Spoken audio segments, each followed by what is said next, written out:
I don't know why that just started playing, but hey, everybody, thanks for joining our webinar today about exploring Untapped's talent pools with one of my friends, Eric, that works at East Stroudsburg University as a career advisor. I'll let you take it away. Awesome, thank you. Well, good afternoon, everybody. Today is going to be a little bit more unstructured, more of an open form conversational style of presentation. My name, as Trevor said, is Eric Rusiewicz. I am the career advisor here at East Stroudsburg University of Pennsylvania. I am a certified career counselor. So I help the students here, our student population, our student body, to identify career paths that they may be interested in. Of course, I help them with their resumes, their cover letters, interviewing skills, all that good stuff. And then ultimately, our end goal is to help our students connect with internship opportunities. And then, of course, that job, the whole reason that they're coming for the degree in the first place. So I'm going to be sort of talking a little bit about how employers can access students throughout various community colleges, state colleges, major universities, etc., and how they can gain a pipeline of potential interns or employees, whatever they're looking for. At any point, if you have a question, feel free to unmute yourself, stop me, or enter something in the Q&A box, and I will kind of stop wherever is organic. Again, if you have a question, go ahead and stop me and shout it on out. So the first thing that I'd like to sort of talk to you all about today is I'm actually going to read the mission statement of our office because I feel it's important. Each of the PASHE schools, or Pennsylvania State System of Higher Education schools, those would be the Kutztown Universities, the East Stroudsburg Universities, the Cheneys, etc., Bloomsburg University. We each have mission statements, the statement that guides sort of the mission of our offices. They're all akin to each other. So if you ever do network or visit one of the other institutions in their career development centers, you're probably going to hear something similar, which is good. Ours is a little different. So the mission of the Career Development Center at East Stroudsburg University is to provide programs, services, and resources that will support and enhance the career development, career planning, and preparation, and career placement of our students and alumni. And we always like to read this in every presentation because of one word, one particular word that sticks out above the others, and that's alumni. As our student population graduates from East Stroudsburg University, they actually have access to us here in our office for our resources forever. So if they graduated in 2020 and they call me up in 2045 and say, hey, I graduated 25 years ago, I got my degree in education, but now I want to work in IT. Can you help me out? Our answer is, of course, yes. It is a unique feature of our office here at ESU that many other institutions and universities don't offer. Just to give some sort of idea outside of here, if I were to, do the resume reviews or the cover letters, interviewing tips, all of that good stuff, external to this role, packages typically range from $300 to $500 depending on the services that you're requesting. So that's huge for our students here. So the number one resource, I'm actually going to screen share with you. Here's screen here. Okay, are you able to see my screen here, the handshake, or no? We can see it. You can see it? Yep. Perfect, okay. So I'm going to go home here. This is Handshake. This is the platform, the number one platform that colleges and universities utilize to connect current students, recent graduates, or soon-to-be graduates to employers, internship opportunities, and job opportunities. So our students schedule appointments with us via Handshake. We post our career expos. As you can see, our career expo from last spring, 2023, was on here. Any events that we host, and then of course, they can schedule their appointments with us. Where this is going to come into play for employers is Handshake is free for employers to utilize. So if you have a private company, or if you're a part of a larger company, Phila Communications is on here. They're one of our approved employers. All you have to do is simply enter your email, your name, your business details, sort of the industry that you work for, and then you request different institutions to be approved employers. So you can request East Stroudsburg University, You can request Northampton Community College, Kutztown University, etc. All of the Apache institutions, with the exception of 2 or 3, have Handshake, thanks to a contractual agreement that we actually spearheaded East Stroudsburg University with Handshake. Again, it is the #1 platform. Throughout COVID, it doubled its profits into the sum of $3.6 billion. So that is huge to take note of. It's very fast on the heels of LinkedIn and other platforms as well, like 1220. So with that being said, as you can see here, the jobs posting currently today so far, just from 8 a.m. to right now, 12 noon, I've already approved 163 jobs today alone. And as we've been speaking, 8 more jobs have already been, posted to us for my approval. From here, I'm hoping that you guys can still follow along with me here. Now, mine is the admin view, so you won't exactly see this, and even our students won't exactly see this. It's going to look slightly different. But what the students can do is they can either go search for jobs by keywords. So if I wanted a job in, let's say, information technology, I can enter this in here and see what jobs come up. I can set my salary type, my employment type, if it's part-time, if it's full-time, if I'm really just seeking an internship. I can search by location. So let's go Philadelphia and 50 miles radius around there, 50 miles. So with just information technology and Philadelphia, we have about 300 jobs posted here. So of course, some of them, as you can see, are jobs or internships. So the students can filter through and find exactly what they're looking for. Now, on the opposite end, let's say we have a student that knows exactly what company they want to work for. Let's say that they know that they want to start out at Communications. If I type in Philicom, look at that, Philadelphia Communications, we can click on this and we can see, oh, who's the employer contact? Let me start reaching out right to this individual directly. Or if there's jobs posted, these jobs will come up right here. So I can see, yes, I've always wanted to work for Communications, and I see right now they're hiring an IT or a help desk operator, whatever it may be. So that is key. Let me get back out of screen share here. That is the #1 platform that we recommend to employers, and every single day, at least once a day, we talk to an employer either in person or over the phone or email that will say, hey, I would love to come to ESU, or I would love a intern from the psych department here. How do we get in touch with them? That is the #1 resource that I would steer the individuals to, because that's the #1 resource that we steer our students to. Ask you a question real quick? Of course, please. So when you were showing the screen about the different jobs that you approved today, what are the approval criteria that you're looking for? Like, what would somebody post that you'd be like, oh, I'm absolutely not approving this? That is a fantastic question. So yeah, we do have a criteria here. And the reality is most individuals on this call will not have to worry about being declined for approval. So essentially the criteria that we look for, #1 is fraudulent or falsified information. If an employer enters that they are, let me think of an example. Well, just even a fraudulent employer. If Handshake also has a filter in and of itself where software actually filters and looks and assesses to see if it is a credible employer or not.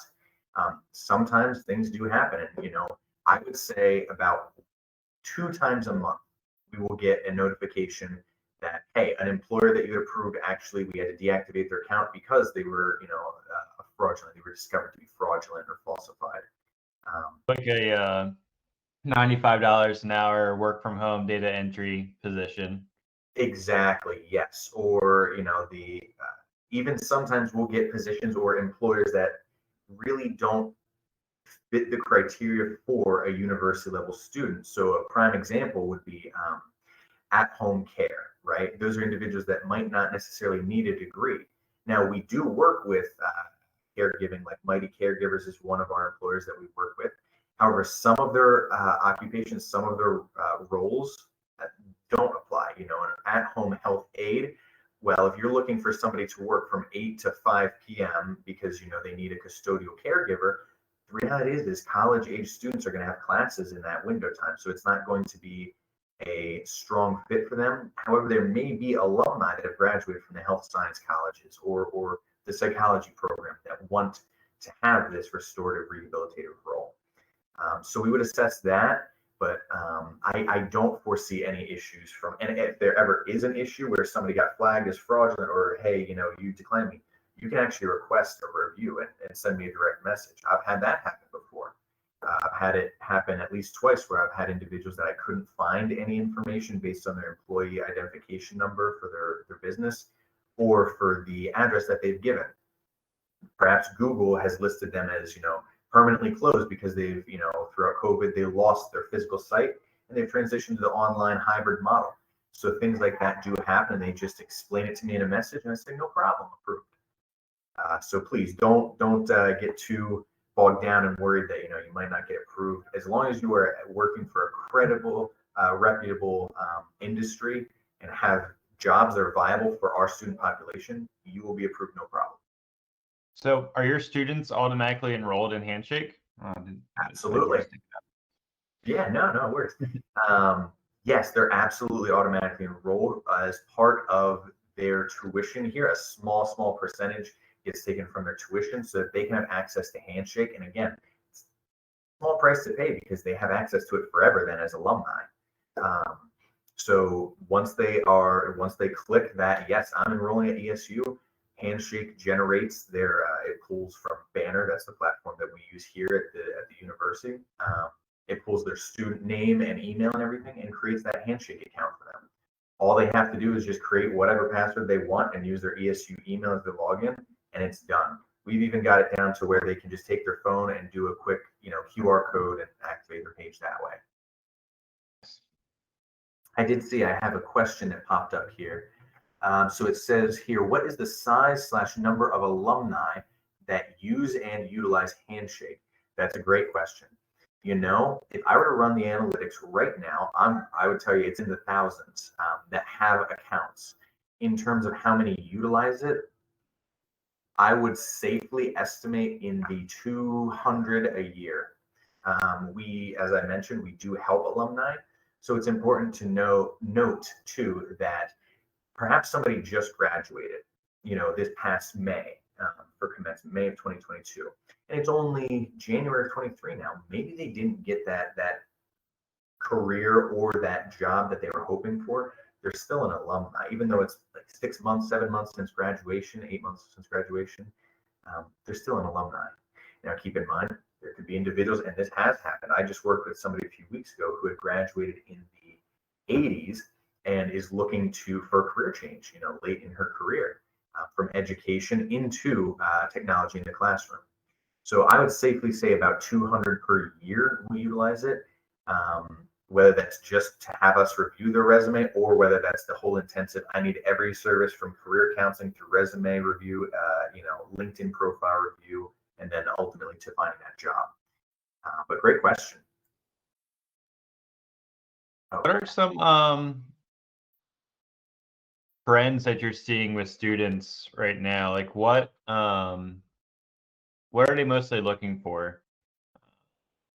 When you say trends, you mean like industry trends? Industry, but also like I know a lot of people, my boyfriend Kyle's brother Drew, him and a lot of his friends have talked about like they really want to do an internship. And it's not required, but they're like, we don't even care if it's a paid internship. We just want to get the experience right now. So are you noticing like the same type of trends? Like are people focused on getting into the workforce right away and getting a good paying job, or are they looking more for experience? That's fantastic. There's a couple of different ways that I'll have to navigate this answer. So for some programs, it is a requirement of the degree that they participate in an internship. We, of course, help those students, but if it is a 4-credit internship, one that they have to complete an internship to graduate, they actually have to work with their academic department. They can work with us to find those employers and those opportunities, and in fact, they do. But if it is an internship just for experience, I really haven't worked anywhere before and I want to be a counselor, I'm in the psych program, where do I start? then yes, absolutely, we help with those. We help, the students to find those opportunities, those employers. Some trends that we're noticing, and I'm not certain if it's just because we are a state institution, but consider that as a factor too. It's a variable. State institutions always have high rates of educators, your healthcare, your nursing programs, and business, right? Of course, then there's the arts and sciences too.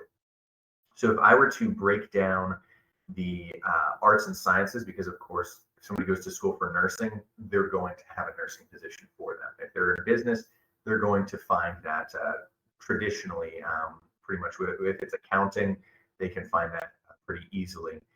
Unless they major in accounting and really want something else in business, they can work with us, but it's a real simple transition.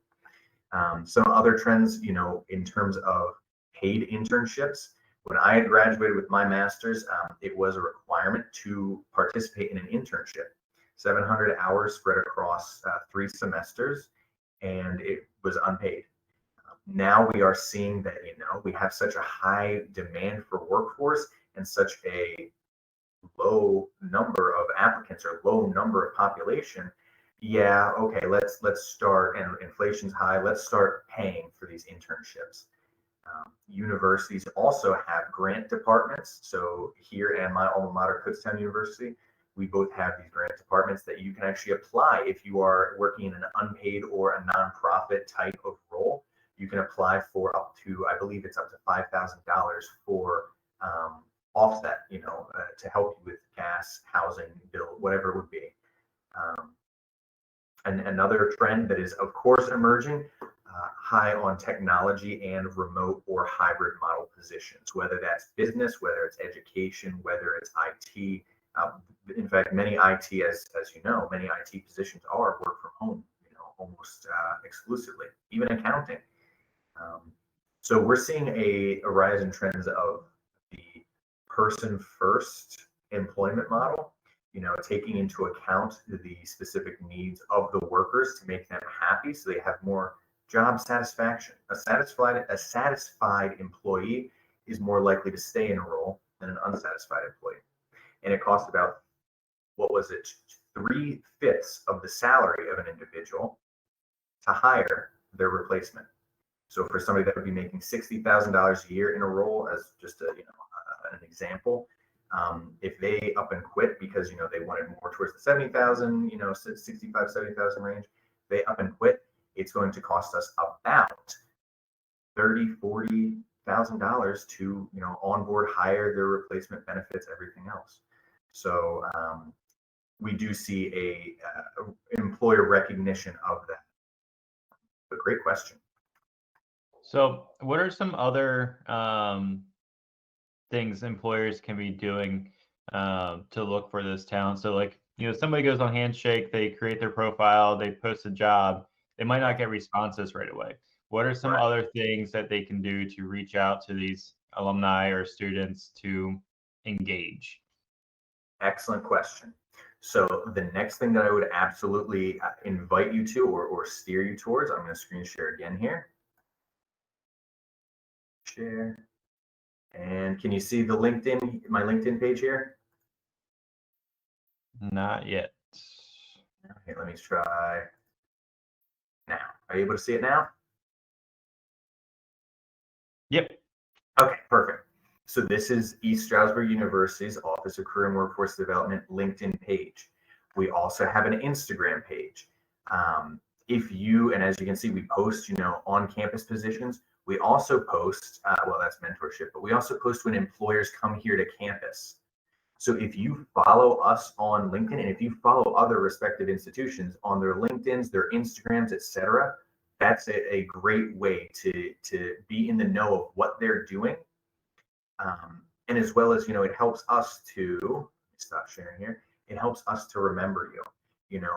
Again, if I've posted 100 jobs alone today, that's 60 different employers, maybe more, maybe less. If you connect with us on LinkedIn, you can connect with me, or you can connect with our page, follow our page. That way, what our student opportunities are. You know what other employers are coming here. You know what events that we have that are, employer engagement related. And then, of course, my biggest tip, call us, email us, stop in and see us. If you're in the area, if you're around, the Philly area, and you want to stop in at Drexel University and talk to somebody in the Career Development Center, excellent. We love that. It's one of our favorite aspects of our role, and I mean that truly. We operate, especially in our office here. I won't speak for every career counselor or career advisor out there, but I'm going to anyway. We love networking and talking to people professionally. If you express interest and say, you know what, I've been wanting to get my foot in the door at ESU or Kutztown or Northampton for years, and we have all these opportunities for students in communication, IT, cybersecurity, whatever. Excellent. It happens all the time. I have a whole, it's not really a Rolodex because they don't have those anymore, but I have a whole drawer full of employers' cards. Bring cards, even you don't have to bring a basket of cookies or anything. That's always great. But bring a card, just come on in and talk to us and say, hey, I know I've connected with you on LinkedIn and Handshake. I just wanted to come in person and meet with you. We do our best on, as the employee relations side of things, to network with local employers, but it works both ways. We love having people come into us and say, yes, we would love to network with you and share our opportunities with your students. Awesome. Backtracking a little bit, I'm really surprised you don't have a Rolodex. I feel like you're one of those guys that actually would have one. Yeah, we keep it. We fall in the division of economic development and entrepreneurship. So we try to stay as innovative as possible. So I just had a question and it went out the door. All right, here we go. So instead of looking for talent on LinkedIn and Indeed and people that have already been in the workforce, why is looking for college students or recent graduates a benefit to employers? That's my question. So very often we run into this, and perhaps maybe we haven't, but I know that in my personal lived experience, I have. When you have young professionals in a new work setting with seasoned professionals, sometimes there can be that connotation of, maybe this individual is not as experienced or maybe they don't know. But research shows it's quite the opposite is true, where one individual might have had the lived experience and, for 16, 15, 20, however long, another individual that is a new professional, a novice professional, just came from the classroom setting, is learning the new best practices, is learning the current trends, is learning the best way for the future of the industry, whatever it would be, to progress. So by having those new perspectives and that new blood, if we want to call it that, come into an industry or come into an organization, you're only going to strengthen it. Keep in mind, you're also opening the pipeline. So if we know that we have an employer that loves ESU students, then great. That means they'll never have a shortage of interns or employees if they ever need. Having those good, strong relationships and that rapport will go a long way. And especially if you're looking for internship students, interns, you're offsetting your workforce needs. If you might not have the hiring capacity or the budgetary, if you have budgetary constraints, you get free labor from somebody who just really genuinely wants to learn and in reciprocity gets credit that they need to graduate. So it is a fair trade. If it's a paid internship, excellent. You're still not spending as much as you would on a full-time employee with benefits. So it's definitely for various reasons. You're solidifying strong relationships and you're really opening up your pipeline for the future of your business. A good question. I have a question. So just so everybody knows, doesn't look like we have many attendees directly on Zoho, but we are streaming live on YouTube and LinkedIn. So I just got a question on LinkedIn from a student. And was saying this has always been one of my struggles. Every time I apply for a job, they want the experience, but how do I get experience if I'm new? And that's always been like a struggle for me too. Like when I was younger out of college, like everybody wants experience, but how do I get that experience if nobody wants to give me the chance to gain that experience? No, and we run into this question all the time. That is a fantastic question. Regardless of who this individual is, asking the question, you're not alone. You can absolutely feel free to reach out to me if you would like. If you graduated from an institution that has a career development center, I would absolutely encourage you to reach out to them as well. One thing, if I could give you any tip, free tip, would be you do have experience. It's just that learning or figuring out how to convey that experience to the employer, that's the real secret. So if we have somebody that is a strong candidate, but they might not come across well on the resume, or they might not have the experience that we're looking for, we need to change that. We need to say, although I have these experiences, it relates to this industry here, here, and here. That's another necessity for the cover letter too. In the cover letter, you want to discuss, hey, here's who I am. This is who, what I've done in past roles. These are past results that I've gotten, and here are the results that I could get for you if you take this chance on me. You're right. Sometimes we see positions that say master's degree required and 2 years of experience. I just got my master's degree and I can't have this job until I got my master's degree. How was I supposed to get 2 years of experience? And I get the frustration, in terms of that criteria when they post that. Very often, it's not as definitive. It's not as we need both 2 years and that master's degree. You can convey any experiences you had in class projects, in co-curricular activities, in volunteer organizations. And so sometimes I think it's just in soundboarding. Sit down with somebody and say, hey, here's who I am, here's what I've done in the past. How do I get this? How do I convey that to this employer over here to get me where I want to be? I highly encourage you, please feel free to reach out to me if you'd like.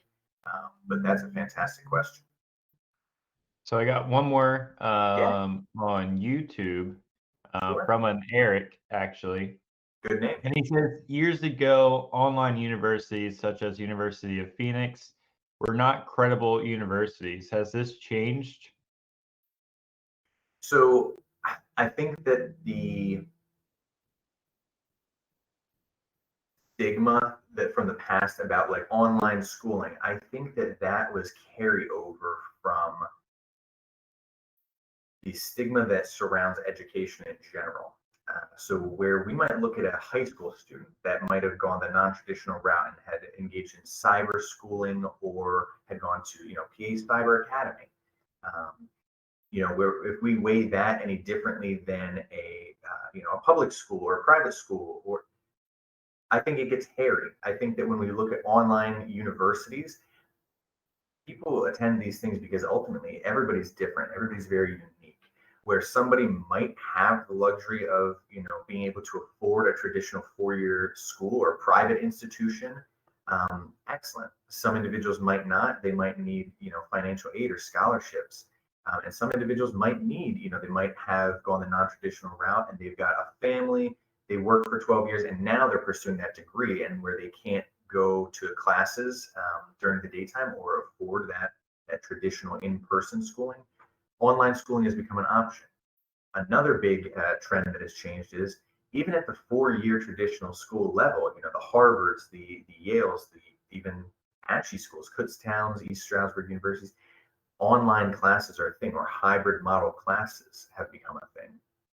So I think that traditionally where people might have had a stigma on it, that's really a bias that, that employer or that talent acquisition manager, HR recruiter, whoever it is, they need to kind of look inward at themselves for that. In any role that I've ever had where I was doing hiring or interviewing, the degree mattered, but also the individuals, depending on the role, the degree was important, of course, but also the skill set that the person brings to the table, that weighs more sometimes. It's just really going to come down to how you come across in the interview, whether it's virtual or in person. And I think that rehearsing and practicing interviewing will go a long way. how you answer the question and disarm any hesitation or concerns that they might have, it is a unique skill set that I would encourage you, if you did attend an online university, be able to speak to the strengths. Yes, I did. It worked better for me, and here's why. And I still have all of these skills that I would have gotten if I went to Penn State University. I think that's something that people in general need to practice, is just interviewing. A lot of people, like when I've done interviews, we've done a lot this week. People come into these interviews like extremely nervous, and they almost feel like it's maybe an interrogation. And I can't speak for every employer or HR person out there that's doing interviews, but I prefer them to be more conversational. Instead of just firing off questions, have a conversation with the candidate. You get to know more about them and their personality that way. And I think that's what really brings value to a business. A lot of the skills that you're looking for can be taught or acquired on the job, but they need the soft skills in order to really fit well into your team and make a lasting impression. Yeah, So I you're think that's absolutely important. We have a question. Yeah, please. Go ahead. I was going to say, I think that, with you had mentioned something that's really key, that term soft skills. Very often when I'm reviewing a student's resume, I will see things like punctual, caring, interpersonal communication. These are soft skills. And when we say soft skills or employability skills, while they're important, I always say, prove it. You can't really prove that you're timely and punctual unless you've been working here for me for a month here, and I can see, yep, you're showing up to work every day, right? Unless you have a perfect attendance award from high school or something, but think about how you can transition some of your soft skills into hard skills, or employability skills into expert level skills. Very often by incorporating numbers, percentages, and statistics, that might go a long way. So for example, if somebody has, that they're a cashier at the local grocery store, instead of saying, yeah, I handle the cash register, I challenge you. How much money do you handle on average during a week? So you can change that point to, yeah, I'm used to handling an average of $800 worth of transactions weekly. I've accounted for a 10% increase in sales in the first quarter, whatever it might be. We just have to kind of do a little bit of a deeper dive, and talking to somebody else and getting that sounding board will go a long way. Interviewing is one of my favorite things to do because I'm a freak of nature, and that's why I have this position. But interviewing is it's definitely one of those things that you want to rehearse. Interviewers know who has rehearsed and practiced interviewing and who has not, and there is a clear difference. Absolutely. We have a question from Donald. As I talk with other career offices, they mentioned that many of their students aren't accessing Handshake. What are you doing to encourage your students to use the platform? That's a great question. I that's actually very surprising that they're not utilizing Handshake, because Handshake is a very pricey platform. So if the institutions aren't encouraging their students to use it, they're actually losing money. And eventually their Handshake contract will not be worth, the juice won't be worth the squeeze anymore. Use that Handshake account. I would encourage that career center to utilize it, only because, as we know, it's the #1 platform for institutions and employers to find students, positions. I think that our buy-in is really the students' buy-in. We tell students all the time, yeah, if you need an internship, you're gonna have to find it through Handshake. If you want that job, here they are. These employers in these jobs are being posted every single day. And if ultimately the students are not using it, and if the career centers there are not exercising or utilizing Handshake in appropriate channels, I think that another thing to do would be to ask the career centers what career fairs, what career expos, what career opportunities or events they're hosting this semester. Because right now, our first day of the semester started yesterday. I've already kind of sent out, we host what we call Workforce Wednesdays, where we have employers come to campus So if they're related to communications, I'll put them over in McGarry Communications. If they're related to the sciences, I'll put them over in more biology hall or SciTech. I think, in finding out those organic, natural networking opportunities, they have to host them, whether they're virtual or in person. And if an institution is not implementing Handshake or utilizing Handshake, and they're not utilizing any in-person or virtual events, I would encourage you to look at those institutions that are utilizing those, because then you're going to, I'm big on fishing metaphors, and if nothing's biting with the bait that you're using, switch up your bait. I do see another question that just popped up here as well. We're looking for a licensed social worker, and teachers, social workers and teachers. Most teachers are student teaching during career fairs. How do we reach them? Excellent question. That's fantastic. And I love that you're also seeking LCSWs or LSWs. The best thing that I can say is reach out not only to us via Handshake in the Career Centers, there's academic departments as well. Education and nursing are very unique, where either the nursing students are in clinicals or around, or the teachers are student teaching. So we have to kind of hold our events for them either later or on a weekend or at a time that works best for them. Reach out to the departments, the dean of the College of Ed at any institution, or even their faculty members. If there's a chair for the Department of Education, CC them both and their administrative assistant. The faculty and staff buy-in is going to be key, because again, that's how you access the students at any institution, is through professional staff, so their career centers, their alumni foundations, etc., and their academic faculty, department chairs, deans, provosts, etc. And you're right there. I've even noticed on Handshake the past year here, a lot of the education expos will be held as virtual events. So if you're from Daniel Boone Area High School, for example, or Daniel Boone Area School District, I should say, and you're seeking teachers, you can create a virtual expo, hiring expo or hiring event on Handshake and post it to ESU, Kutztown, Bloomsburg, Lock Haven, wherever, and those universities can approve it. And then those students that are on Handshake are listed as education majors, and that's the industry they want to work in. They see that notification, hey, you might be interested in attending this virtual event. Then they can register right then and there. Handshake has a lot of options. You can create surveys on Handshakes. There's a lot of functions and features to it.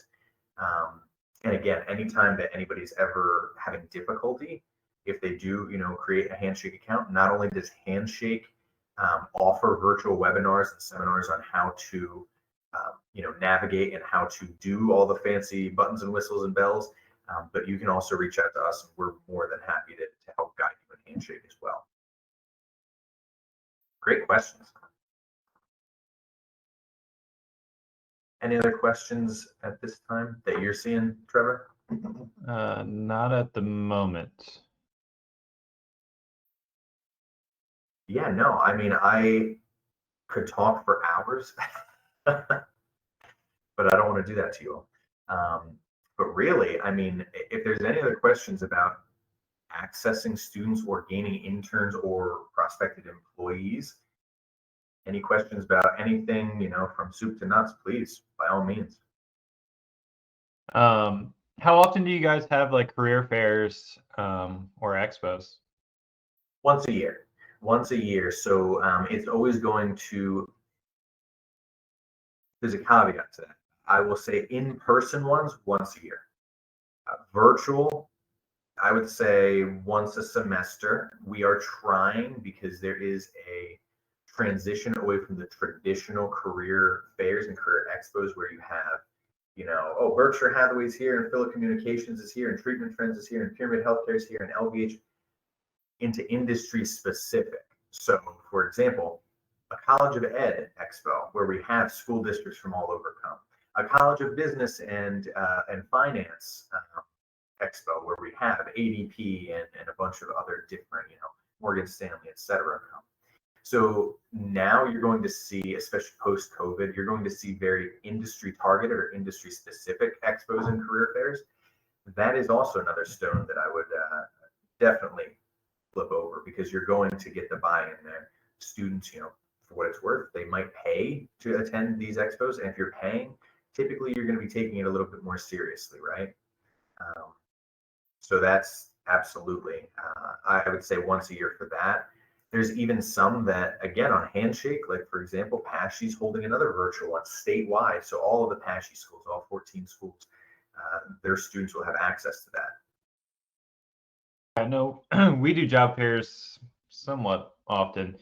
We have another one coming up through the Chamber of Commerce for Greater Montgomery County the end of March. And the last one we did there last September, there was probably about 500 or so job seekers that came out to it, which was really great. Yeah, that's a great turnout. And where was that held? It was the Plymouth Meeting Mall. Okay. Yeah, no, and don't get me wrong, college and university expos and career fairs are great, but if you have other expos that your organizations are running themselves, create those as virtual events on Handshake too. That's another way that you can access potentially thousands of students or alumni, whoever you're looking for.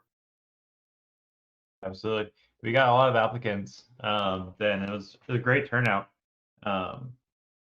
So what are some other things employers can be doing to make their job postings or their vacancies attractive to your students and alumni? Emphasize the benefits, and I don't necessarily mean like the salary and the job, emphasize the career growth opportunities. If you are seeking leadership role, this is the place to start. If you're seeking, a career path in XYZ, this is a great organization to start. We have this type of mentoring program or this type of training program, training and development. If you don't have those types of programs, look into them. For what it's worth, here at East Stroudsburg University, we, in our office here, we're a WEDNet partner, which WEDNet provides funding. It's grant funded. The state gives us a certain amount of money, and we can give that to companies to train their employees. It only gives you a certain amount of money per employee to train, but there are things out there in terms of mentorship. That is something that this upcoming generation is seeking, workplace mentorship. How do I get to be XYZ? How do I get to be that clinical psychiatrist that I want to be? How do I get to be a master's level teacher? Having somebody with them that can guide them and say, hey, here's kind of how I navigate it. Here's the common pitfalls to avoid, and here's the avenues open to you. That goes a long way. Very often we see, and especially right now, again, we're at an interesting time period where we have an abundance of positions and an abundance of work, but a reduced number of applicants, a reduced number of population to fill these roles. If we can make the lives of our employees a little bit better, or if we can make them the culture a little bit happier and brighter for them, they're more inclined to stay. Or they might be more inclined to apply to it in the first place. So emphasizing the benefits, the career growth, and the opportunities for growth if they want it, that is key. I think also a big thing that if you're actually the one doing the interviewing, if you're the HR manager or talent acquisition or the director, whoever, if you're doing the interview, find out what the applicant or the interviewee wants. What is it that they're really looking for? And be able to, kind of own it. If somebody is really only interested, look, hey, I've got kids and I need a job, I need money. That's an honest answer. Okay, it may not be the one that we're seeking as an employer, but remember, we're not hiring ourselves. We're not hiring 12 other Erics, 12 other Trevors. We're hiring a dynamic team. We need people of all different backgrounds with different whys in these positions. So if we find out that, a person really wants this position because in 5 years they want to be running the company, great. That is level of ambition and tenacity that is hard to come by. It might not be on the timetable that they want. That's the reality, but that's drive, that's passion, that's ambition. It should go rewarded somewhat. So by talking about the opportunities that you have for people to develop and further their careers, I think that you're going to catch more fish that way too. So you got a question on LinkedIn from an Amy. With social media being as prevalent today as it is, how are you working with your students to teach them good social media practices? Absolutely. We do LinkedIn profile reviews is one of the services that we offer here in our office space. Of course, we also give presentations, classroom presentations on it. So where a faculty member may request, hey, could you come in and present on resumes and LinkedIn profiles? We go in and provide education on that.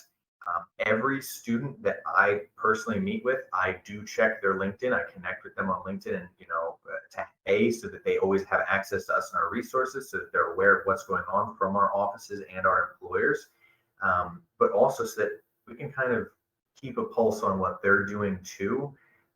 They're representing the university wherever they go. And so with social media, as big as it is, we definitely emphasize the need for the professional platforms like that LinkedIn profile and that handshake profile over the Instagrams and the Snapchats and the Facebooks of the world. We always kind of say, if you have a Facebook or an Instagram or anything, that's to advance your personalization. That's to advance your personal connections. Be willing to do the same for your professional career, because that is what you're here in college for. That is what you're seeking a job for. She has a follow-up question. How can I best network in these modern times? Fantastic question. Networking, honestly, one thing that I don't necessarily think has changed too much from COVID is networking. Reach out. You can send us a LinkedIn request. Find the person on LinkedIn. If you're applying for a job, connect with them. Follow that organization on LinkedIn. Be able to do that behind the scenes research. But if you're talking more in terms of connecting with centers at colleges and universities, email, LinkedIn, phone call, stop in and see us. And you will not offend us, and we don't bite much. But you can connect with us by any means. And truthfully, if you're connecting with an employer or an organization that you want to eventually work at, that's great. From the hiring end of things, we also love that. If a candidate comes in and sits down and says, yes, I see that you published research in experiential learning and internships, and I want to know, that's great. You've done your research on me. You know kind of what we're working on. So yeah, we would love to have you on the team. This is from Orion. What questions should I be asking students in our interviews that we might not be asking today? Oh, that's a great question. Well, that's really going to depend. So there's kind of 3 different types of interviewing questions. There's the, objective questions. Yes, no. Do you have this degree? Are you willing to work? But there's the behavioral questions. What would you do if you were faced with this challenge? And then, of course, there's those ones that kind of give us their circumstantial, situational. We might have somebody, tell us, what your greatest strengths are. What is your greatest asset? What do you want to bring to this company? So without knowing the specific questions that you're already asking, I think that one question that doesn't get asked often enough is, how do you see your professional growth? Where do you see yourself in 10 years? Something along those lines. How do you want to develop professionally? If provided this opportunity, what do you think that you bring to us? What is unique about you? What sets you aside from other candidates? I think those are insightful because it tells you how much the interviewee values themselves and the work that they can produce and the results that they bring to the table. But it also gives you a sense of how quick they are on their feet, and if they do have any sort of experiences to draw from. There's a whole host of questions. I think another one to that kind of I was encouraging employers to ask on the back end of COVID, like 2021, was, tell me how you've been improving yourself, or what have you been working on throughout the pandemic? Sometimes the students feel, well, I was graduating a pandemic. But no, we would encourage them, I completed a degree and I'm currently working on this certification. whatever it might be, as long as it's true. So I doubt this is your Monica, but there's a question from a Monica. Oh, Um, what advice would you give someone who wants to explore a career in an industry that they are not familiar with? And real quick before you answer this question, I don't know why my camera's going blurry now all of a sudden, but I love how this webinar has gone from a employer perspective, like how to find talent, to people wanting to look for career opportunities. Like this has absolutely. become a mashed webinar, and I'm loving it. But Yeah. yeah, so what advice would you give someone who wants to explore a career in an industry they are unfamiliar with? It is a fantastic question. It is one that we get asked very often by alumni that have, maybe they graduated with education and now they want to transition into nursing, finance, or something else. Um, Focus on transferable skills, the skill sets that you've learned in past roles and experiences, and how they apply to this new role or this new industry. Not only that, take it another step further. What results have you attained in past roles, experiences, etc.? And how can you, and here's the key, relate those results, how you can get those results and more for the new employer, or, should you be given this opportunity. Um, so and of course, do your research. You always want to make sure if you're making a career transition that you're looking into it and you're assessing, do I have the values? Are their values aligning with my own? Do I have the skill set? Do I have the interest, of course, to make sure that, you are making a fully informed decision. And very, often another thing that's kind of emerging is these experiential learning opportunities. Before you fully commit to something, go job shadow for a day. Go interview somebody for an hour about their role. Find out more about it. Talk to somebody in that position, just so that you can kind of get a more comprehensive understanding of it. But then after that, yeah, we'll focus on how your skill set relates and what tangible results you can bring to the table based on past experiences that you've had. I know that sounds, oh my God, where do I start?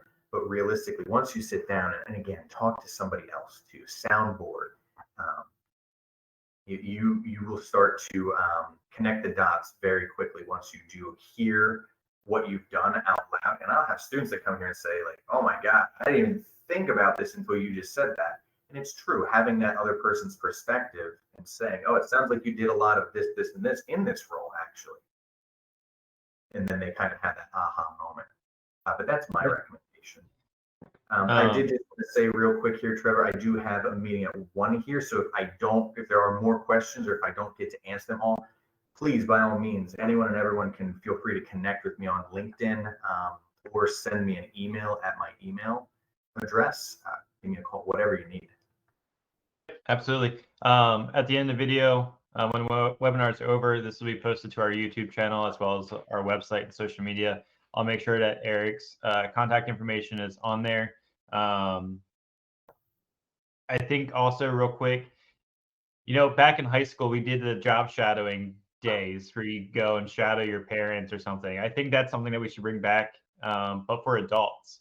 If somebody's thinking about getting into the IT field, come shadow, one of my techs or one of my sales reps or somebody for the day, and kind of see what it's like. And I think more employers across the board should also do that. Eric, I want to thank you for coming today. You shared a lot of information. And like I said, I really like how this changed from how employers should find talent, but also talent seekers, or not talent seekers, but job seekers came here to get some more information from you as well. As you guys know, every month we do these webinars. We bring in different speakers from different industries, organizations. So every month we have a different webinar. Next month it's going to be psychological security from the CEO of Hook Security. So take a look at our calendar at phillycommunications.com. And like I said, in a few minutes, this will be up on our YouTube channel and all over social media with Eric's information. Eric, also want to congratulate you. Eric is going to be getting married here in a few months. So he'll no longer be single, and well, I guess you never were single, but officially Right. married. But again, thank you so much for coming today. You shared a lot of really good knowledge that I think a lot of people can really use. Anytime. Thank you for having me. Thank you for wonderful questions. And again, connect with me on LinkedIn or send me an email, whatever you need. Again, thank you. I love the questions. Awesome. Well, I hope everybody has a great rest of their workday, and we'll catch you later.